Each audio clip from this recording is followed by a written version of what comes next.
Jack Thunder and the Fragments of Anima. Book 5. Fire. Interlude 1.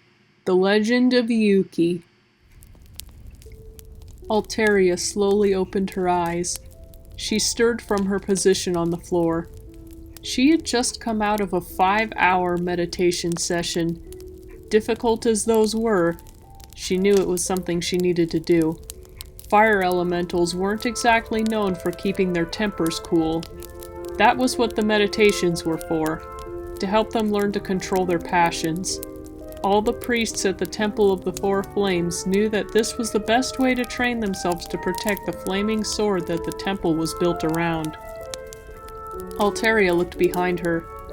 There it was. The others called it Yuuki, a katana sword with a golden blade and a hilt wrapped in red cloth. It burned and blazed with an orange flame. Red and yellow light filled the chamber. She inched closer to it.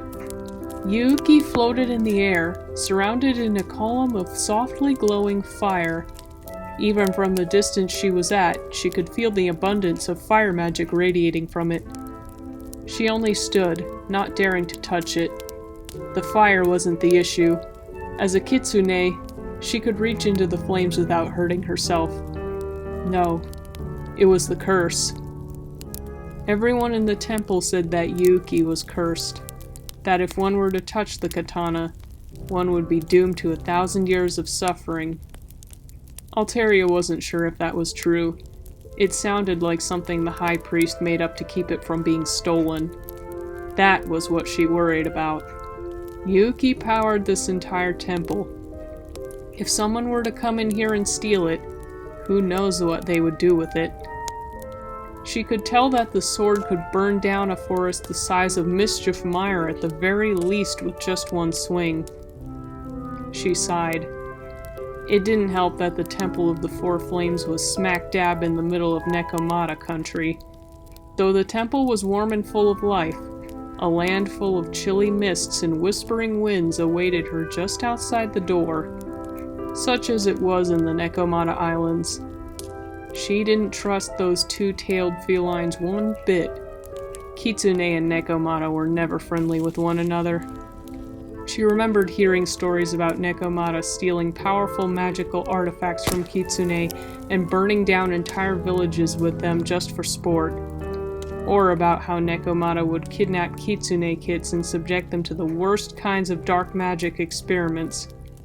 Deep down, Altairia knew that most of the Nekomata around here would probably never do that, but she was still wary. She dared not leave the temple unless it was really necessary. Altairia? Are you alright? Altairia turned to the source of the voice. It was another priestess in the temple, one by the name of Altairia of Foxfire.